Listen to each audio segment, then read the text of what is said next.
साथियों, मैंने अभी-अभी पहाड़ टीवी पर उत्तराखंड विधानसभा की स्पीकर श्रीमती रितु खंडूड़ी जी का वक्तव्य देखा और वो उनके वक्तव्य में कॉन्फिडेंस नजर नहीं आ रहा था। वो आत्मग्लानि से ओत-प्रोत होकर के वक्तव्य दे रही थी और कह रही थी कि जिस प्रकार से मेरा विरोध हो रहा है, मैं आहत हूं और बार-बार अपने परिवार की दुहाई दे रही थी। अपने पारिवारिक पृष्ठभूमि का जिक्र कर रही थी कि मैं उस परिवार से हूं, मैं उस परिवार से हूं। निश्चित रूप से स्पीकर महोदय, आपके परिवार को पूरा उत्तराखंड जानता है। आपके पारिवारिक पृष्ठभूमि के बारे में हर उत्तराखंडी अवगत है और आपके परिवार ने जो उत्तराखंड के उत्तराखंड के लिए जो योगदान दिया है, उसको भी पूरा उत्तराखंड जानता है और भली भांति समझता है। लेकिन स्पीकर महोदय,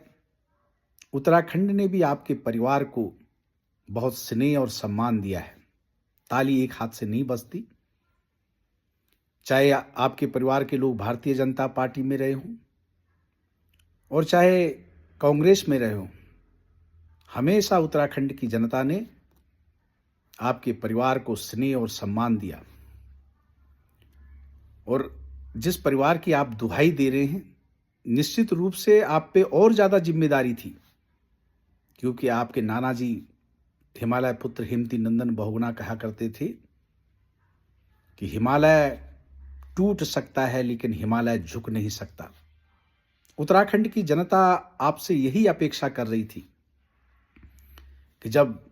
संसदीय कार्य मंत्री प्रेमचंद अग्रवाल ने उत्तराखंड की अस्मिता को चुनौती दी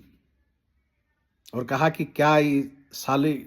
जिस तरह का वर्ड मैं यूज नहीं करना चाहता, कि क्या पहाड़ियों के लिए बना हुआ है, उसके बावजूद आप शांत रही। जिस प्रकार से आपने बद्रीनाथ के विधायक भाई लखपत बुटोला को,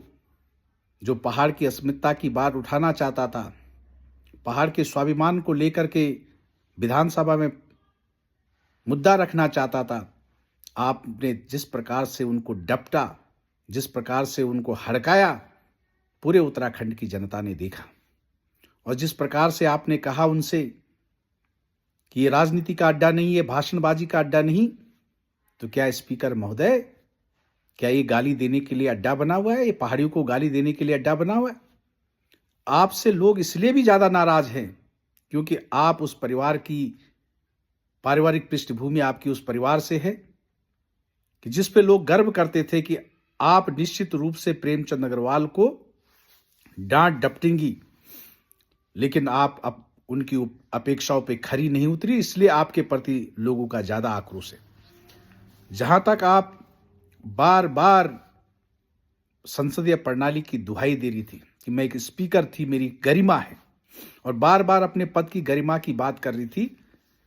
तो स्पीकर महोदय, पूरे उत्तराखंड ने आपकी गरिमा को, जो संसदीय प्रणाली की गरिमा होती है विधानसभा की, वो तार तार होते देखा। ये 25 साल के इतिहास में, उत्तराखंड के 25 साल के इतिहास में उत्तराखंड ने पहली बार देखा कि कोई विधानसभा स्पीकर किसी पार्टी की सदस्यता अभियान चला रही हो, किसी पार्टी का लोकसभा कैंडिडेट का प्रचार कर रही हो, नगर निगम के चुनाव में सभासदों का प्रचार कर रही हो, नगर निगम के चुनाव में मेयर का प्रचार कर रही हो। ये संसदीय प्रणाली की, विधानसभा की अध्यक्ष की गरिमा को भी उस समय तार तार होते हुए देखा। उत्तराखंड की जनता ने वो तार तार होते देखा जब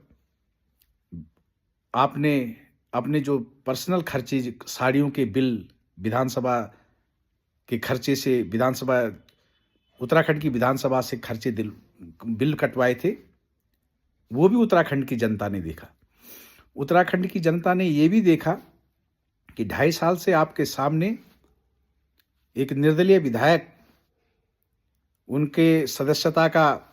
प्रकरण चल रहा है, उस पर आपने कोई कार्रवाई नहीं की। अगर संवैधानिक तरीके से कार्रवाई नहीं हो सकती तो आप कह सकते कि भाई दल बदल के कानून में वो नहीं आते, तो बात अपने आप खत्म हो जाती, लेकिन आपने कोई जवाब नहीं दिया। इसलिए नैतिकता की बात करना मॉरल, आप विधानसभा अध्यक्ष की पद की गरिमा की बात करना, ये वही सही लगती है जो उस पद की गरिमा को बरकरार रखता है। इसलिए जिस तरह से आपने एक भावनात्मक रूप लेने की कोशिश की इस मुद्दे पर, और आपने कहा कि मेरे पति आईएएस अधिकारी हैं, उन्होंने कोविड पीरियड के दौरान महत्वपूर्ण सेवा देश की है। निश्चित रूप से स्पीकर महोदय, आपके पति भारत सरकार में प्रधान सचिव स्वास्थ्य थे और कोविड काल के दौरान निश्चित रूप से उनका योगदान भुलाया नहीं जा सकता, अतुलनीय योगदान है। लेकिन आपने ये कह कर कि मेरे पति ने कोविड काल के दौरान देश की महत्वपूर्ण सेवा की है, उन्होंने जो कार्य किया था, जो अतुलनीय कार्य किया था, उसकी महत्ता को कम करने का प्रयास किया। कोविड काल ऐसा काल था, पैंडेमिक था, महामारी का टाइम था, जब हर व्यक्ति ने अपना कंट्रीब्यूशन किया था, चाहे स्वास्थ्य कर्मी रहे हों, चाहे वार्ड बॉय रहे हों, चाहे डॉक्टर रहे हों, चाहे पुलिसकर्मी रहे हों, और चाहे क्वारंटाइन में जो शिक्षक राशन बांट रहे थे, जो नोटिस कर रहे थे, सारे कर्मचारियों ने अपनी जान जोखिम में डाल करके उस पैंडेमिक काल में देश की सेवा की थी। और आपके पति जी के प्रति तो और ज़्यादा जिम्मेदारी थी, क्योंकि वो भारत सरकार में प्रमुख सचिव स्वास्थ्य थे, तो उनकी जिम्मेदारी और ज़्यादा थी। लेकिन हम उनके योगदान को भुला नहीं सकते। लेकिन आपने ये बात करके कि मेरे पति ने कोविड काल के दौरान देश की महत्वपूर्ण सेवा की, आपने जो उन्होंने अतुलनीय कार्य किया था, उसको कम करने की, उनकी महत्ता घटाने